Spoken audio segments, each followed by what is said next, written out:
Hello everybody, Assassionator here with a different type of video than I usually do, but I think it's about time that we give Xbox its dues, because Xbox is back on track and their future is looking incredible. So earlier this year when Redfall launched, I feel that it brought the Xbox community to an all-time low. The Xbox community has been patiently waiting for the opportunity to play a AAA Xbox ecosystem exclusive over a year, and Redfall did not deliver. And of course, this means the usual people who put Xbox down every chance they get took to Twitter, made content basically saying that this is going to be the new norm for Xbox, and us players should not expect better.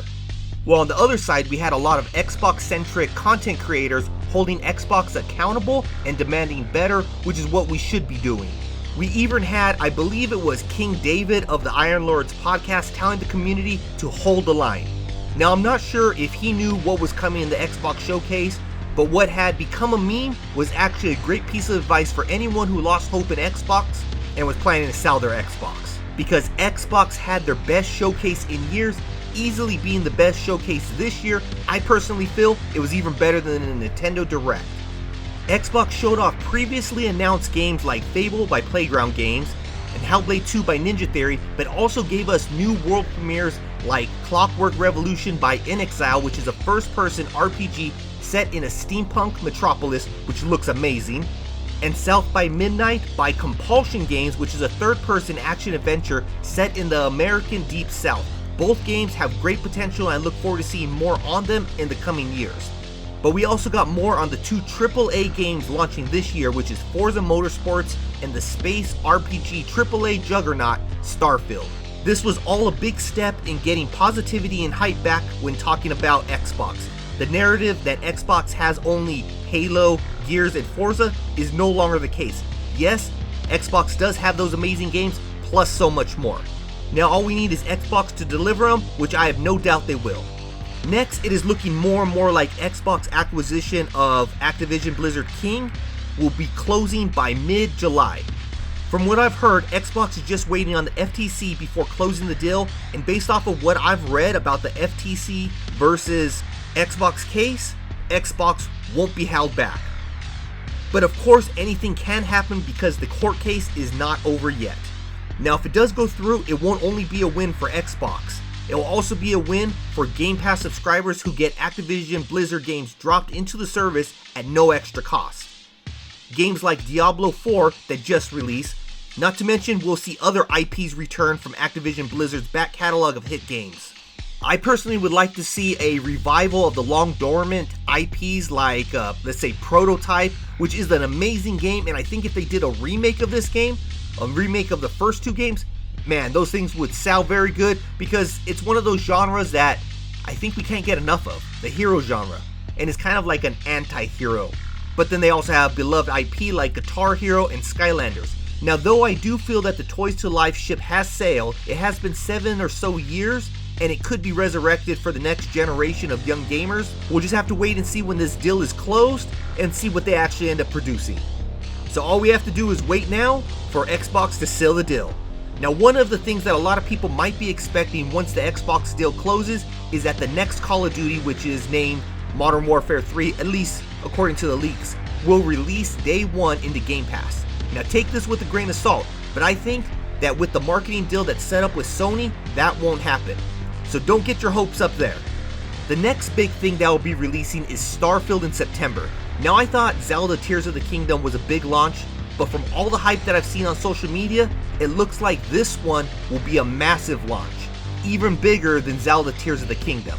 I mean, it is a AAA space exploration RPG by Bethesda, the same company that created mega hits like Fallout 3 and 4, along with the Elder Scrolls series, with the biggest standout being Elder Scrolls 5 Skyrim. I mean, from what they've showed us, and they've only shown us a small sliver, the size of this game is so massive that it's actually intimidating. It looks so massive and so good that I'm actually thinking this can actually be a very good contender for Game of the Year. Now, Bethesda games are known for having bugs, but that's never kept the millions of players from enjoying them. And according to Todd Howard, if this game launched today, it would have less bugs than any other game they launched. I mean, even with bugs, the Metascore for, let's say, some of these games, Fallout 3 was a 91, Fallout 4 was an 84, Skyrim was a 94. So even with bugs, those games were still considered amazing. Expectations are very high for Starfield, not only because the Bethesda community of fans have been long awaiting this game, but also because it's now considered an Xbox game, which means it'll be critiqued a little bit more. Now, I don't know if it'll review high, but I'm 99.9% sure that it will be an amazing game that fans of Western RPGs will love. I'm even thinking Starfield might be the #1 selling non-multi-platform game of the year, which might be hard because Zelda Tears of the Kingdom did launch this year to a bigger Switch install base. But we have PC on our side. Now, no matter what is being said by the haters on Twitter, we know they want this game bad. I mean, even a few of my friends are buying Xboxes just to play this game, so I can officially say Starfield is a system seller. And if you are a Western RPG fan, then Xbox has you covered. We got Starfield coming up, we have Avowed, and then Fable, all coming to one console, and that is Xbox. But after Starfield releases, a month later, Xbox fans will get a second helping of first-party Xbox in the form of Forza Motorsports, the most technically advanced simulation racing game ever. I feel this game is like a Bugatti, which would basically make Gran Turismo 7 on the PS5 a Civic Type R. Both are very good looking, but what's under the hood is what separates them. And on the Xbox Series X, the game will run at a butter smooth 4K 60 with ray tracing. But the biggest difference will be things like the physics engine and the way cars' damage is processed. Now, GT7 was a step up from its predecessor, where Forza Motorsports is a giant leap ahead of Forza Motorsport 7. Turn 10 hasn't released a game since 2017, using the 6 years to build a world-class simulation racing game that won't need a sequel this generation. It'll get constant updates and bring us new content in the forms of cars and tracks. So 2 amazing games releasing in the second half of 2023 to finish the year off strong. And there could be even more once Microsoft acquires ABK, but we'll just count those as dessert that'll be shared with everyone, since I don't believe ABK is developing an Xbox exclusive, at least not for 2023. Nor do I care, because I personally don't care what PlayStation gets as long as we get it also. And it being included in my Game Pass subscription is only the cherry on top that other console owners don't get. So that's the roadmap to finishing off 2023. Now, the legend Phil Spencer, the head of Xbox, did state in an interview that they wanted to release at least one game per quarter. That doesn't mean one AAA game. It can be a AA game like, let's say, Hi-Fi Rush. So any first-party Xbox game can take that spot. But we can expect a minimum of 4. I mean, let's go ahead and look at 2023. We started off with, let's say, game number 1, Hi-Fi Rush, which was an amazing game, and if that's the quality of AAA games we're gonna get, then I'm happy with that. And then game number 2 was Ghostwire Tokyo, which to me didn't hit that hard because it came out on PlayStation last year, and the new updates weren't enough to get most people interested. Word of mouth can be the biggest advertising, but since it was a, let's say, a year-old game, it didn't get enough hype behind it, so there wasn't a lot of people who, I guess, really got attracted to it. But those people who did play it did seem to actually enjoy it. Now, for myself, I did not play it, so I can't say if it was a good game in my opinion, but I do plan to get around to it. I do have it, in one of my folders ready to play as soon as I actually have time for it. Then game number 3 was Redfall, which was a AAA that looked good on paper, but the pieces just did not come together like I'm sure Xbox, the devs, and us Xbox community members had hoped. So that was 3 Xbox first-party games that released in the first half of 2023, plus the 2 that are releasing in the second half. So we got 5 in total. They only said they were going to do 4, but hey, as you see, they hit out 5. And that's not talking about the numerous expansions for games that they've already released, like Fallout 76, Sea of Thieves, Flight Simulator, Elder Scrolls Online, and last but not least, my personal favorite, Halo Infinite, which just launched Season 4, the game I would say, and I would say most players would probably actually agree to, is that it's finally launch content complete. We now have a good assortment of maps, old and new modes, and a vast selection of armor coatings and pieces. Now 343 still has work to do on their online, but hopefully now they're in a good enough place that they could start delegating resources to that. Now, despite all the people that say that Halo is dead, I still feel Halo Infinite is an amazing game and still has amazing potential. So if you take a step back and you look at the full picture of Xbox 2023, overall, it was a really good year. I mean, they did stumble with obviously Redfall, but other than that, they gave us quite a bit of content.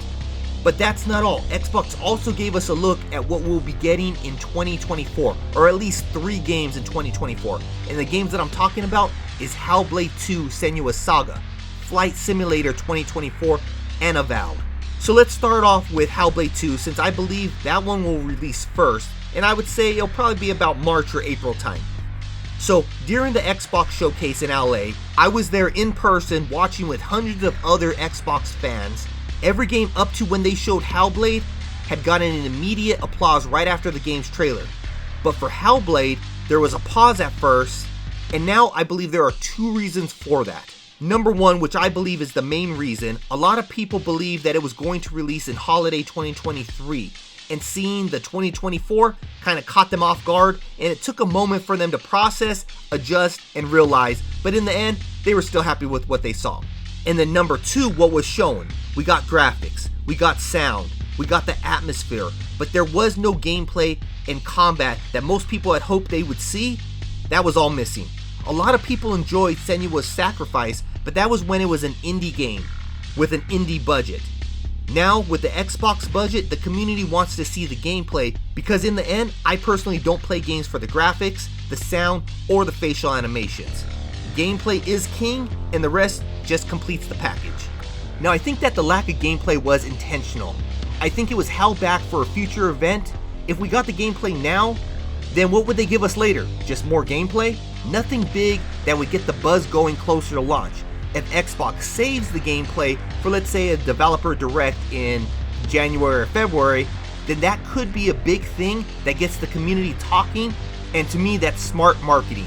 Now, the second first-party game that I think is going to release in 2024 will be Flight Simulator. Just because they're developing it based off of the foundation of the first Flight Simulator. But they'll be adding more things to it, like full seasons, tornadoes and storms, new physics, missions like search and rescue, and a lot more. So this isn't just a Flight Simulator 1.5, it is a full iteration. Now overall, I wasn't a fan of Flight Simulator, the newest one, not because it wasn't an amazing game, because it was. It just wasn't for me. Flying from point A to point B just wasn't my thing. I mean, I did play it, I did fly over my house, I did fly over some famous structures, but being a pilot was short-lived for me. Now getting these missions gives me something to do, so I will definitely check it out when it releases next year. Now the last game that I'm going to talk about is Avowed by Obsidian Entertainment, the same studio that made games like the fan favorite Fallout New Vegas, The Outer Worlds, and a smaller game that my family and I enjoyed playing together, Grounded. Avowed is an action RPG that takes place in the Pillars of Eternity world, and the great news is that it's a standalone title that you don't need to have knowledge of the Pillars of Eternity games in order to know what's going on.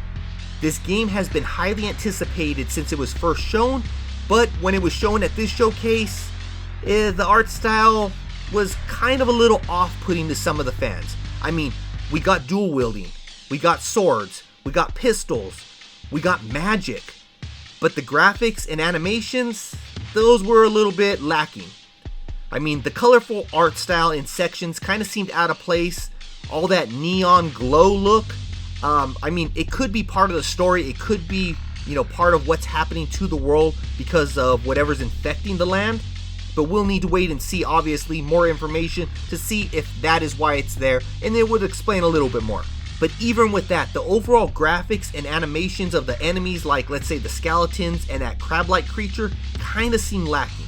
But don't worry, Obsidian did say that what we saw wasn't even an alpha build, and the art will be refined in various ways, along with tweaking the lighting. And Obsidian's track record is so good, I believe that this game will be great for us when it does release, even if the art style isn't for everyone.